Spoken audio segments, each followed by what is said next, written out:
Alhamdulillah Rabbil Alameen wa salatu wa salam ala ashrafil khalq Sayyidina Muhammad wa ala alihi wa sahbihi wa tabi'een. Without going into a long introduction, this is a video that was put together in response to, the grooming gangs and that narrative that is being spewed in the media, specifically against Islam and the Muslims, in brackets, the Asian community in the UK. So this is my dear father here today. Doesn't look like my father, looks like my older brother. But inshallah, he'll have his own podcast coming out soon where you can learn a bit more about dad, my relationship with dad, and a lot more. But we're going to stick to this video today, inshallah, keep it short and sweet, and inshallah, hopefully hit the nail on the head. So dad, first thing is, regarding the whole issue of grooming gangs, this isn't something that's come out in 2025. I personally remember even as a child when we used to go to Rochdale, from those days, this was like a stick which is used to beat Muslims every now and then. You have the likes of Tommy Robinson, now you have Andrew Tate, world leaders or influential like Elon Musk. They're peddling this narrative, and it's almost as though they're kind of shifting the focus of people of where the failure actually is. And this is just the stick used to beat Muslims, specifically Asian Muslims in the UK, because they're the largest demographic of Muslims here. So this is kind of you say the reality around what's happening. So the first question I have is a very simple one, is why is this used as a stick to beat Muslims with? Yeah, Bismillah ar-Rahman ar-Rahim. First, Usama, maybe if I can start using a term throughout this short podcast. It's something I'd class weaponizing incompetence. Okay. And this is what grooming is. They weaponized their own incompetence. And now, rather than focusing on their own incompetence and a failure of the system, they have started now blaming every man and his dog for every different issue. So for the grooming issue, it lies at Pakistani men. Okay. For ruly children, it lies at single mothers or parents. Okay. For the looting that goes on in London, it lies at the black community. It's very, very, very clear that there always needs to be some blame game. Rather than actually being very honest with themselves and saying that we have hit a brick wall when it comes to making a very cohesive society and solving problems of people, rather let's just blame. And then of course, you've got those who want to peddle this narrative and cause hysteria. And so you've got the Robinsons and the Musks and the Tates really peddling this and having views and counter views. And I think really this is a big mistake to fall into the race card, and for anyone, Muslim or non-Muslim, to try to counter this based on, oh, it's a race issue, they will be falling into great mistake. But I'd say this is weaponizing incompetence. Oh, Jazakallah khair. Incompetence, like, in other words, the failure of the system and how it fails people and how it fails to address societal issues and crimes. Yeah? Yeah, I mean, if you look at the number of grooming cases that have taken place and the number of victims, surely people now should be focusing on justice. The issue should not be, okay, let's start talking about this community. Let's, like Musk said, like many have said, let's have another review, let's have another report. And don't get me wrong, I don't side with Starmer at all, okay? But he's failed to deliver justice. The opponents are actually saying, let's have another review. While someone who was actually, let me really break this down, who was sexually abused, okay, who was actually thought that they're going to be looked after, bought presents, bought gifts, bought whatever it takes to groom them, okay, and sexually abused and used for what? For Parliament to sit and debate and have a motion, shall we have a review or not?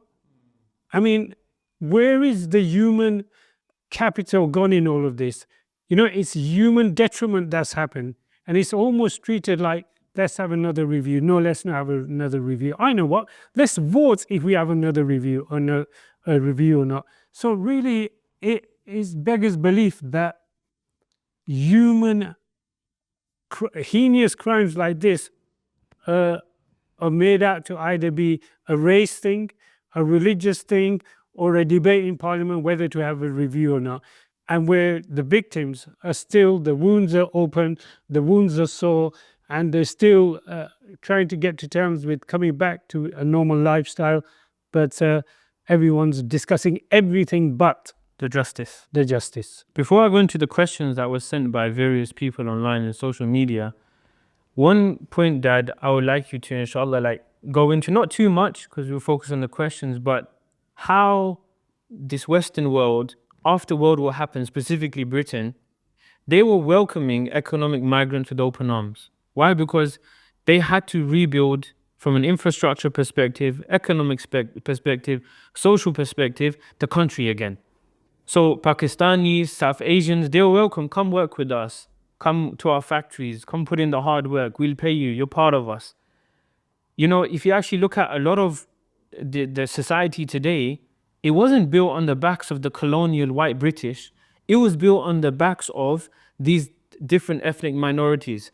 The Asians, the Pakistanis, the Bengalis, the Afro-Caribbeans. But then you find, subhanAllah, and it's very nasty, that when the elite want to kind of create division, all of that's forgotten. So even if you look at, for example, a small issue like crime, yes, the right body to go to is the police, but a lot of crime, in-house crime, South Asians deal with. You have an old in the community, he settles the dispute. So they are actually positively impacting society. And I feel like this is just forgotten very quickly, and very, very maliciously, the elite spew a narrative, and all of that's forgotten, and these people are demonized. Yeah, look, the political elite, old habits die hard. They drew lines in the sand to create nationalism and racism and tribalism amongst the ummah. Okay, back in the Muslim world, and this is pre-Balfour,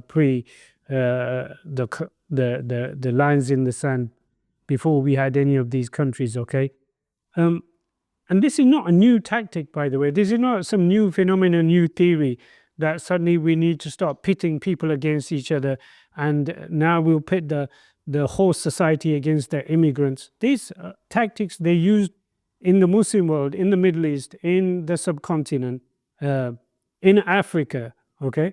And now they brought it home and using it here amongst communities. So you will find every single problem that exists today will land at the doorstep of nationalism, racism, or patriotism. And these will be the cards that we will hear again and again and again. We won't hear a very honest debate about economy. We won't hear a very honest debate about social cohesion and how to bring people together.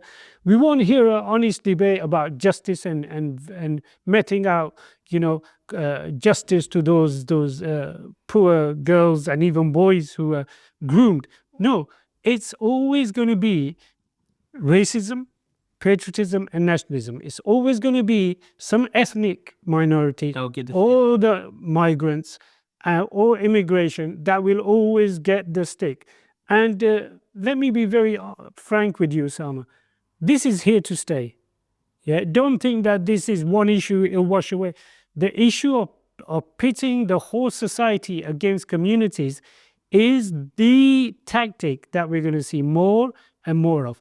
And all it is a smokescreen for actually covering the deficiencies that the secular system cannot deliver. So if I was to give you a very simple example, at the turn of when Labour came into power, everyone started blaming Starmer, saying, look, he's making a mess of the country, he's making a mess of the economy.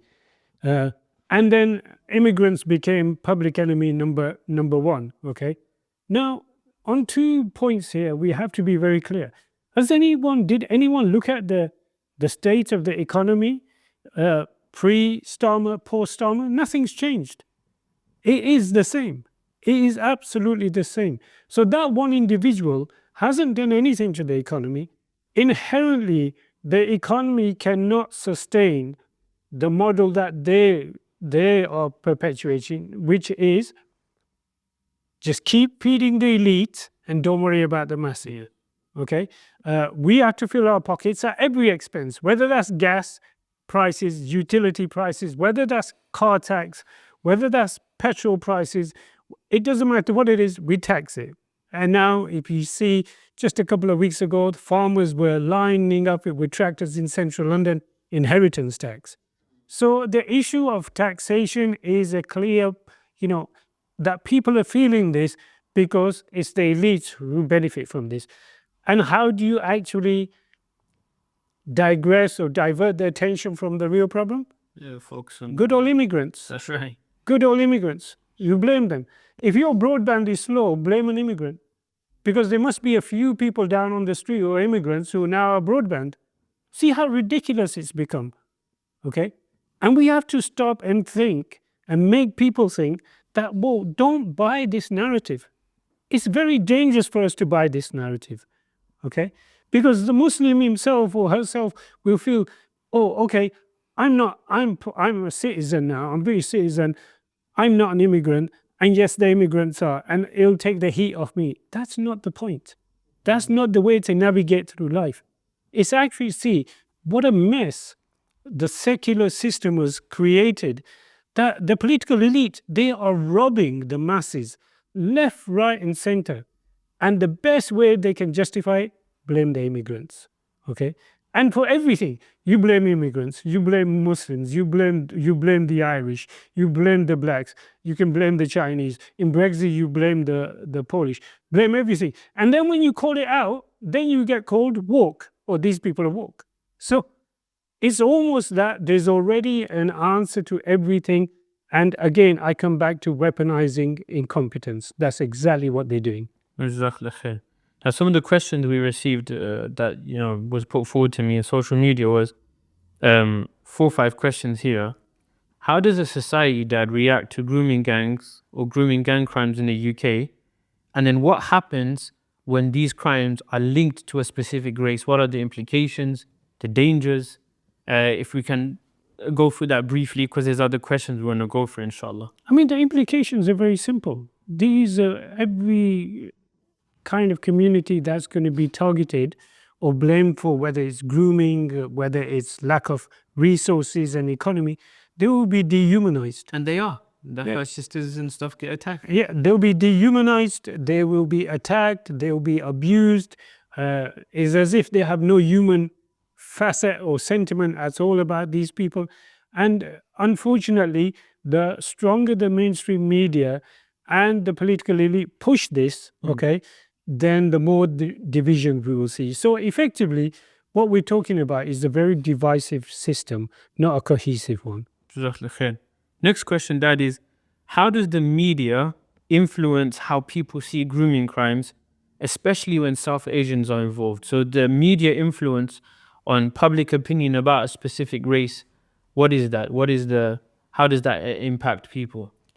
Again, coming back to the point, I mean, the majority of ethnic communities up and down the country come from the subcontinent here. It's not like Europe where they come from North Africa. The majority of the communities up and down the country are from the subcontinent. And people will be actually feeling that, hang on, we're getting blamed for this. Okay? Now, I can quite easily say, okay, let's go down to statistics. Probably 80% of grooming cases have been white British. That's okay? Right. That's right. Whereas the minority has been the subcontinent or the ethnic minorities. Okay? That's right. But I'd say that's not the debate. I don't want to have that debate. 83-17. It's not a debate for me. Yeah.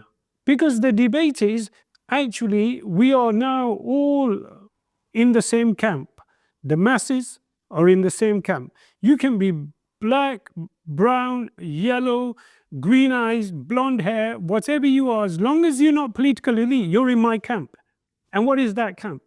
Oppressed, lied to, cheated, not given your rights, contradiction after contradiction, not being able to even fight for your rights, not being able to stand for your rights, being censored, being silenced, all these are in one camp. And what's the other camp? is enjoy the luxuries, okay, carry on lying, carry on cheating for what? For their own expediency. So the implications are very simple. It will create a divide in society on many fronts: on race, on religion, on politics, on color, on everything you can think of. Okay. This is a side question that was asked, and I wanted to answer it because, I wanted to put it forward to you. Again, if we can answer it briefly. So, Muslims, when I lead Jummah and stuff, they come to you and they said, look, this grooming gang, and I told them this episode will be out soon, inshallah. But they said, look, when you go to, I was in Egypt for a while, Pakistan we visited, other country, Muslim country we visited and stuff. It's common there as well that, there is sexual harassment that takes place in our lands. Boys are sexually harassed, abused, foreigners go, they're gazed upon. So someone could say, hold on, you're talking about, fine, they are the minority in UK, but even in your own countries, there still seems to be an issue, but there aren't any white people over there. So it was a fair question, and that's a question I kind of wanted to put forward to you today to, inshallah, shed light upon. Look, when we talk about problems for example, in Britain, okay, we don't extrapolate this problem and then put it on Pakistan or put it on India or put it on Bangladesh or put it on the Middle East. And let me tell you the reason why. Because none of these countries are the standard.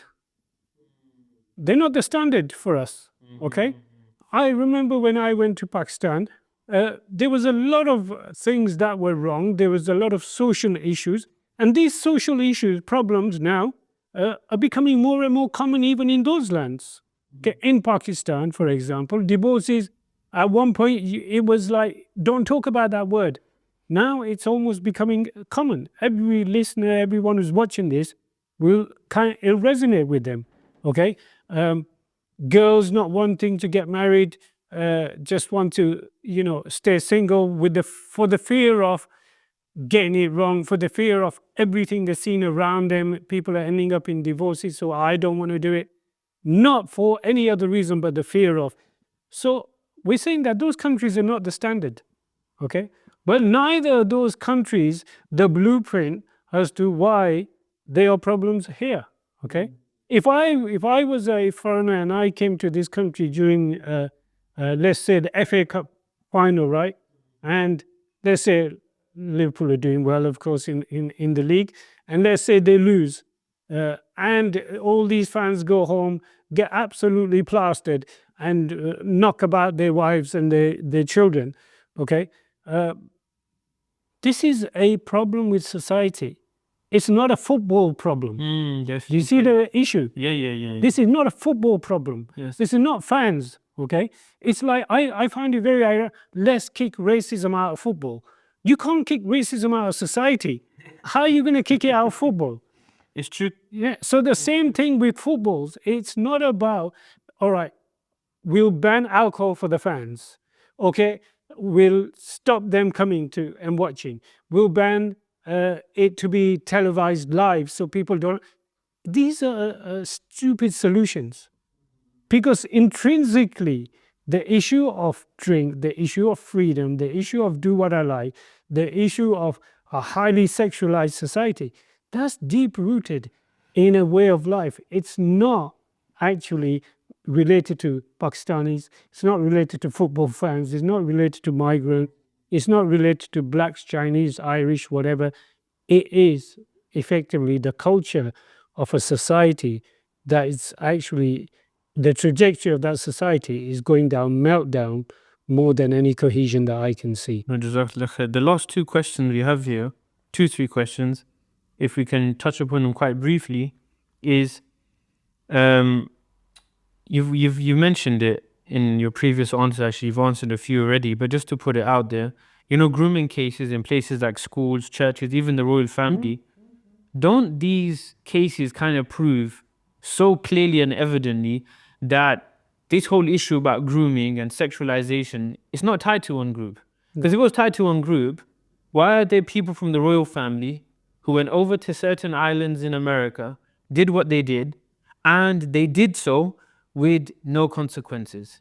So doesn't that kind of show that and give further proof to the fact that no, this isn't tied to South Asians, this isn't a link between Islam and Muslims, nothing to do with that. This is actually an inherent problem, like you just said, within the society we live in today. Actually, I would put a challenge out to the viewers who are watching this. Okay. Okay, go to any institution and you will find there is grooming or harassment. Schools, not just one teacher, several female teachers bought male students gifts, Gucci, belts, and everything for what? For sex. Okay, it's happened in boarding schools. It's happened in churches. Okay, it's happened with celebrities.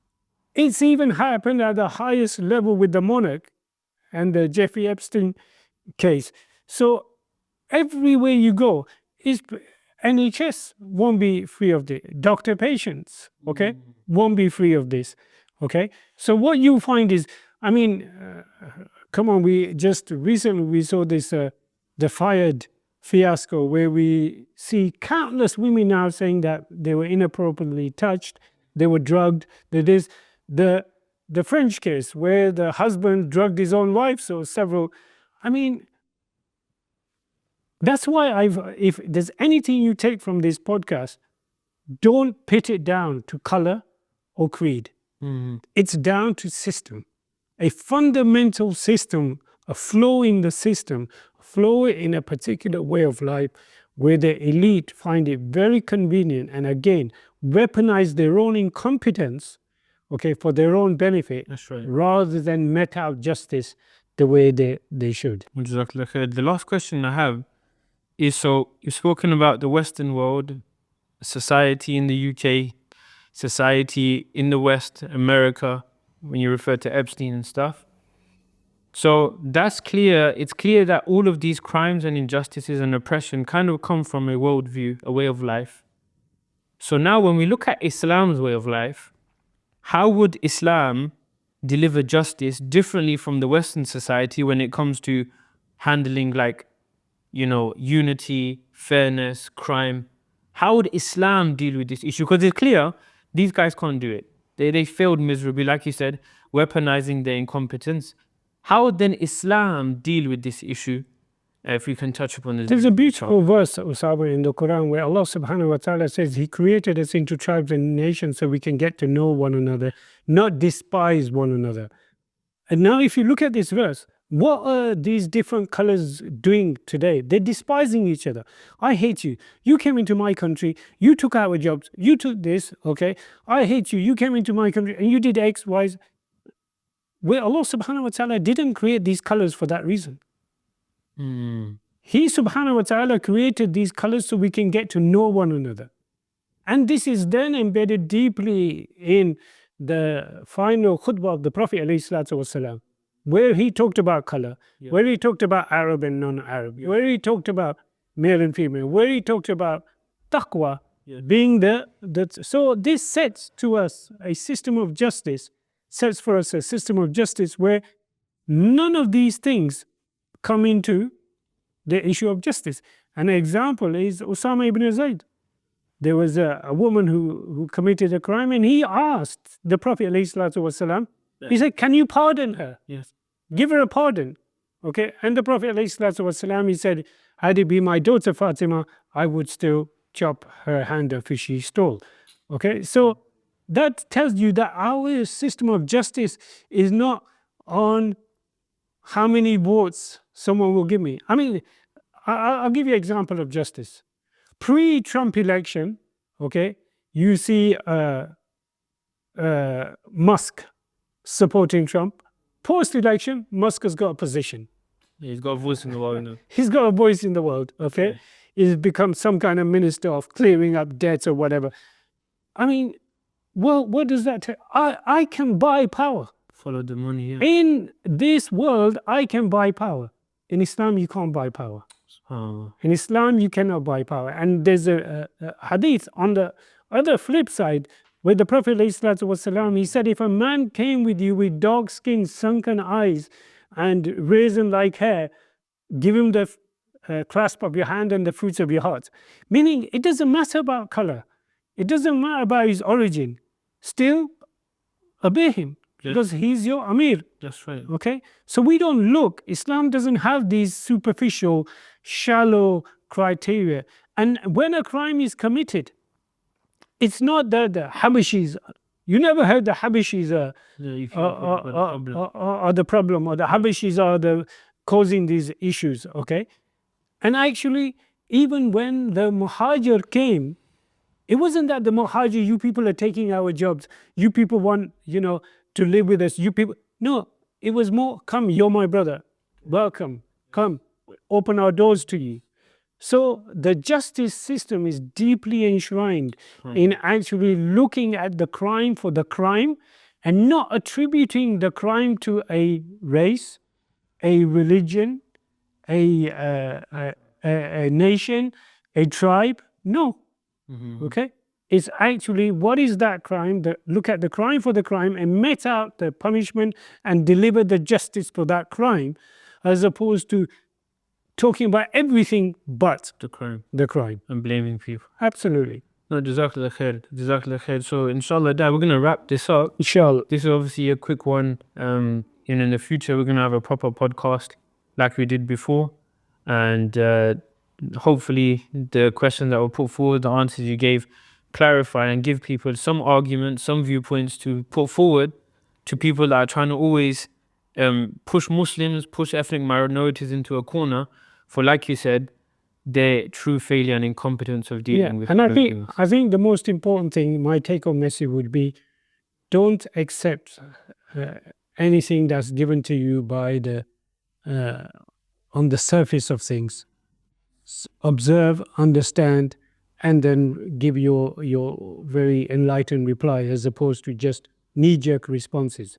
The more on this issue the Muslim community responds by pitting the stats of white versus Pakistani, I think that's a very dangerous ground. We want to talk about meting out justice. Why has justice not been delivered? Jazakallah khair. So there are the closing statements, closing words from Dad. And inshallah, there'll be more episodes like this when urgent issues arise from, regarding the Muslim community and stuff.